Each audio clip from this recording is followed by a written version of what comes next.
Hello, Cancer, Sun, Moon, Rising, and Venus signs. Kamusta kayo? Sana po ay nasa mabuti kayong kalagayan. Welcome back po sa Star Tarot. Kung bago kayo rito, welcome din kayo. Thank you sa inyong support. I truly appreciate it. God bless you all. Cancer, pauna mensahe po ninyo. The Sun energy, napakaswerte ninyo, Cancer, sa linggong ito. No, this is such a beautiful energy kasi the Sun is bringing forth positive changes sa buhay ninyo. No? This is the time of success. No? This is a time of vitality, of strength. This is a time of happiness and joy. Napakasaya. Mababalot kayo ng liwanag, mababalot kayo ng swerte, mababalot kayo ng magandang pangyayari, mga positibong pangyayari, no? This is a time for happiness and joy, Cancer, kaya napakaswerte, napakaganda. We have Emperor energy, things are going to be back in order. Napakaganda rin, no? Kasi magiging maayos ang lahat. Maibabalik nyo na ngayon sa balanse ang buhay ninyo. Mabibigyan nyo na ng karampatang oras, panahon, atensyon ang mga bagay-bagay, no, sa buhay ninyo. Mabibigyan nyo na ito ng panahon, mabibigyan nyo na ito ng um, necessary time and attention, ano, sa ngayon, Cancer. Maaari din ang iba sa inyo will be, promoted to a leadership role. Maaring kayo ay may lalagay na sa mas mataas na posisyon sa inyong trabaho, sa inyong sa kumpanyang pinagtatrabahuan ninyo. Possible din na baka nandun na kayo sa posisyon na yon, no? Baka isa na kayong manager, baka boss na kayo, baka isa na kayong supervisor, yung ganon. So good luck to that. Ang iba din sa inyo dito, since this is a father archetype, Cancer, baka ang iba sa inyo magiging tatay na, no? Wheel of Fortune, holy moly, Cancer, napakagaganda ng mga pangyayaring magaganap sa buhay ninyo. This is Wheel of Fortune. This is good luck and good fortune on your side. Ang swerte-swerte ninyo sa ngayon. We have the Sun, we have the Emperor, Wheel of Fortune, lahat, meron tagumpay dito. These are all about successes. At saka, ang swerte ninyo, no?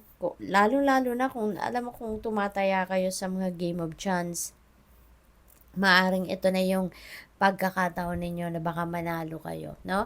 So, of course, this is not going to resonate with everyone, because this is a general reading. But for some of you, na maaring ito na yung swerte ninyo. Magkakaroon kayo talaga ng mga positibong pagbabago sa buhay ninyo. May mga magagandang shifts na mangyayari dito sa buhay ninyo. Sa ngayon with the Sun, we have the Wheel of Fortune. So definitely, merong magagandang ganap, no, sa buhay ninyo dito. Positibong pagbabago. Things are going to change for the better. Kung dati nang maganda ang inyong sitwasyon, mas lalo pang gaganda. Kung nasa rock bottom kayo, this is your time, no, para umangat, no, ang posisyon ninyo, umangat yung sitwasyon ninyo sa buhay. Napakaganda, sobra, no, talagang when it rains it pours, Cancer, tignan ninyo, this is financial comfort, this is financial gain, this is financial prosperity and abundance coming your way. Na kung dati siguro may scarcity, nahihirapan siguro kayo pagdating sa pera, pero ngayon, this is comfort, no, na mararanasan ninyo. This is prosperity and abundance coming your way, Cancer. So napakaswerte ninyo. Magician, ayan, so napakaganda talaga. This is new beginning. At ang maganda rin dito, handa na kayo, malakas na ang inyong loob, assertive kayo, confident kayo, no?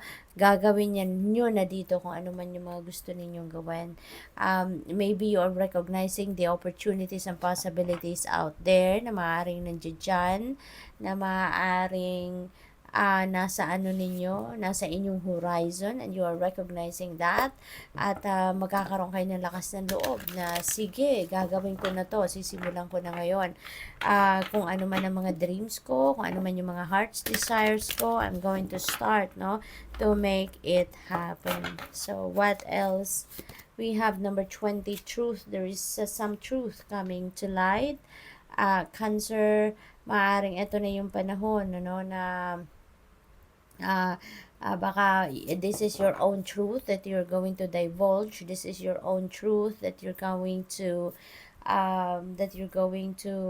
put out there, into the world. Maaring ngayon may sikreto kayo or parte ng sarili ninyo na hindi ninyo nilalabas before, hindi ninyo sinishare sa iba, but now you're going to to divulge that, you're going to share that with other people. A disruption, this is change, this is sudden change. Hindi ninyo ito inaasahan na magaganap ito, hindi ninyo ito sukat akalain na yung mga bagay na ito ay mangyayari, but this is going to happen. Okay, so what else? We have number 9, material harvest, Cancer. There is this is bunga ng inyong pinagsikapan, pinaghirapan. So same ito, 9 of Pentacles na to, this is also material harvest. So maraming pera ang paparating sa inyo dito. Magbubunga na, yung mga pinaghirapan ninyo. Mahahawakan nyo na, yung financial reward ng yung kasipagan ninyo sa trabaho or negosyo ninyo, whatever it is, na pinagsikapan ninyo talaga, ito na ngayon, aanihin nyo na, yung bunga ng inyong pagsisikap. You're going to experience that bounty, that plenty, yung kasaganaan sa pera, ma-experience nyo na yan sa ngayon. You are also definitely moving on, You're definitely moving on from a situation na siguro ang iba sa inyo merong naranasang difficulty, sa isang sitwasyon. Maaring that is relationship, possible din yan na pamilya or trabaho related na sitwasyon, and you are definitely moving on from that. Ngayon, things are really going to change for the better, kaya from troubled waters, kumbaga, you are heading towards calmer waters. From super difficult situation, toxic, unhealthy situation, you are moving out yourself from that, at kayo ay pupunta na sa liwanag, pupunta na kayo sa kung saan kayo safe, sa kung saan magiging maganda ang inyong sitwasyon, So what else? We have Angel Aura Quartz, lighten up, Ito talaga ang mangyayari. Ito yung ma-experience ninyo. Your life is going to really lighten up sa ngayon with the sun energy, with the wheel of fortune. Magliliwanag talaga ang buhay ninyo. Magiging magaan ang inyong pakiramdam. Magiging, yung parang, pati yung laman, yung pag-iisip din ninyo is going to be, to be light, at saka magiging maaliwalas, yung inyong pag-iisip din. We have Christ to phrase, allow yourself to receive. Okay? Payagan nyo naman ang sarili ninyo, kayo naman ang makareceive, makatanggap ng tulong ng iba, kasi maaring kayo lagi ang nagbibigay, kayo nagdo-donate, kayo yung nag-share, kayo lagi yung nagre-regalo, So ngayon, hayaan nyo naman ang ibang tao na sila naman yung magbigay sa iyo. Sila naman yung mag-express ng kanilang generosity, sa iyo. We have Agate, get back into balance. Ayan. So definitely you're going to be back in balance na sa ngayon. You'd be able now to bring the equilibrium back. We have also the Emperor energy. This is about stability. It's about balance. So definitely, Cancer, magiging maayos talaga ang inyong sitwasyon. Napakaganda. Napakaganda ng linggong ito. So good luck. Thank you for watching. Love and light. Namaste.